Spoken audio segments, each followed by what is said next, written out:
ಇವಾಗ ಎಲ್ಲರಿಗೂ ಗೊತ್ತಿರೋ ಥರ ಗೋಲ್ಡ್ ಪ್ರೈಸ್ ಮತ್ತು ಸಿಲ್ವರ್ ಪ್ರೈಸ್ ತುಂಬ ಜಾಸ್ತಿ ಆಗಿದೆ. ಅದರಿಂದ ನಾವು ಸಣ್ಣ ಪುಟ್ಟ ಇನ್ವೆಸ್ಟ್ಮೆಂಟ್ ಸ್ಟಾರ್ಟ್ ಮಾಡಿದ್ದೀವಿ. ಅಂದರೆ ಗೋಲ್ಡ್ ಕಾಯಿನ್ಸ್ ಮೇಲೆ ಇನ್ವೆಸ್ಟ್ ಮಾಡೋಕ್ಕೆ ಸ್ಟಾರ್ಟ್ ಮಾಡಿದ್ದೀವಿ, ಇಲ್ಲ ಸಿಲ್ವರ್ ಬಾರ್, ಸಿಲ್ವರ್ ಕಾಯಿನ್ಸ್ ಮೇಲೆ ಇನ್ವೆಸ್ಟ್ ಮಾಡೋಕ್ಕೆ ಸ್ಟಾರ್ಟ್ ಮಾಡಿದ್ದೀವಿ. ನಮಗೆ ಗೊತ್ತಿಲ್ಲದೇ ನಾವು ತುಂಬ ಅಂದರೆ ತುಂಬ ಲಾಸ್ ಮಾಡ್ಕೋತಾ ಇದ್ದೀವಿ. ಹೆಂಗೆ ಅಂತ ನಾನು ನಿಮ್ಗೆ ಹೇಳ್ತೀನಿ ನೋಡಿ. ಇವಾಗ ನಾನು ಒಂದು ಬ್ರ್ಯಾಂಡ್ನ ತೊಗೊಂಡಿದ್ದೀನಿ. ಎಕ್ಸಾಂಪಲ್ಗೆ ಭೀಮಾ ಗೋಲ್ಡಲ್ಲಿ ವೆಬ್ಸೈಟಲ್ಲಿ ಚೆಕ್ ಮಾಡ್ತಾಯಿದ್ದೆ ನೋಡಿ. ಭೀಮಾ ಗೋಲ್ಡ್ ವೆಬ್ಸೈಟಲ್ಲಿ ಚೆಕ್ ಮಾಡಿದ್ದಕ್ಕೆ 1 ಗ್ರಾಮ್ 22 ಕ್ಯಾರೆಟ್ ಬಂದು 12,320 ರುಪೀಸ್ ಇದೆ. ಇದರಲ್ಲಿ ಅವರು ಡೈಯಿಂಗ್ ಚಾರ್ಜಸ್, GST ಮತ್ತು ಮೇಕಿಂಗ್ ಚಾರ್ಜಸ್ ಆ್ಯಡ್ ಮಾಡಿರ್ತಾರೆ.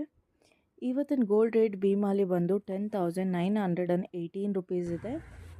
ಇಲ್ಲಿ ನೋಡ್ಬೋದು ನೋಡಿ. 1 ಗ್ರಾಮ್ ಗೋಲ್ಡ್ ಕಾಯಿನ್ ಎಲ್ಲ ಆ್ಯಡ್ ಮಾಡಿ GST, dyeing charges, making charges ಎಲ್ಲ ಆ್ಯಡ್ ಮಾಡಿ 12,320 ರುಪೀಸ್ ಇದೆ. ಅದೇ ನಾನು ಇವಾಗ ಅಜಿಯೋ ವೆಬ್ಸೈಟಲ್ಲಿ ಸೇಮ್ ಗೋಲ್ಡ್ ಕಾಯಿನ್ ಪ್ರೈಸ್ನ ಚೆಕ್ ಮಾಡ್ತಾಯಿದ್ದೀನಿ. ನಾವು ಗೋಲ್ಡ್ ಪರ್ಚೇಸ್ ಮಾಡುವಾಗ 3 ಇಂಪಾರ್ಟೆಂಟ್ ಫ್ಯಾಕ್ಟರ್ಸ್ನ ಚೆಕ್ ಮಾಡಬೇಕು. ಒಂದು ಮೇಕಿಂಗ್ ಚಾರ್ಜಸ್. ಅದು ಮೇಕಿಂಗ್ ಚಾರ್ಜಸ್ ಆ್ಯಕ್ಚುಲಿ ಸಿಂಗಲ್ ಡಿಜಿಟಲ್ಲಿ ಇರಬೇಕು. ಆದರೆ ತುಂಬ ಜನ ಡಬಲ್ ಡಿಜಿಟ್ಸಲ್ಲಿ ತೊಗೋತಾರೆ. ಅಂದರೆ 10%, 12% ಹಂಗೆ ಕೂಡ ಚಾರ್ಜ್ ಮಾಡ್ತಾರೆ. ಆ್ಯಕ್ಚುಲಿ 8 ಒಳಗಡೆ ಇರಬೇಕು, 8% ಒಳಗಡೆ ಇರಬೇಕು. ಅದು ಬಿಟ್ಟರೆ ಡೈಯಿಂಗ್ ಚಾರ್ಜಸ್ ಕೂಡ ಡಿಫರ್ ಆಗುತ್ತೆ. ಒಂದೊಂದು ಬ್ರ್ಯಾಂಡ್ ಮೇಲೆ ಒಂದೊಂದು ಥರ ಡೈಯಿಂಗ್ ಚಾರ್ಜಸ್ ಇರುತ್ತೆ. ಡೈಯಿಂಗ್ ಚಾರ್ಜಸ್ ಬಿಟ್ಟರೆ ನೆಕ್ಸ್ಟು GST ಕಂಪಲ್ಸರಿ 3% ಇರುತ್ತೆ. 3%ಗಿಂತ ಜಾಸ್ತಿ ಯಾರೂ ಚಾರ್ಜ್ ಮಾಡೋ ಹಾಗಿಲ್ಲ.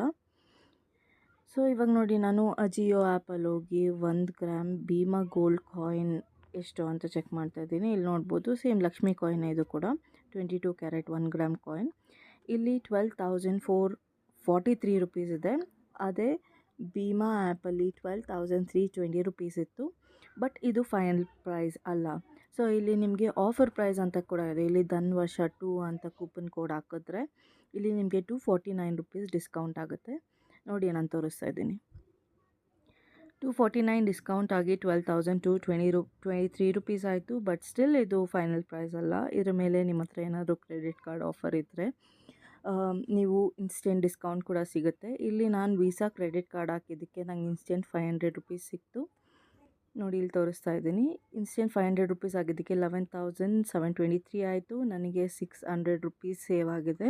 ಸೊ ಫ್ರೆಂಡ್ಸ್, ಇದನ್ನೆಲ್ಲ ಕಂಪೇರ್ ಮಾಡಿಕೊಂಡು ಚೆಕ್ ಮಾಡಿ ಆಮೇಲೆ ತೊಗೊಳ್ಳಿ.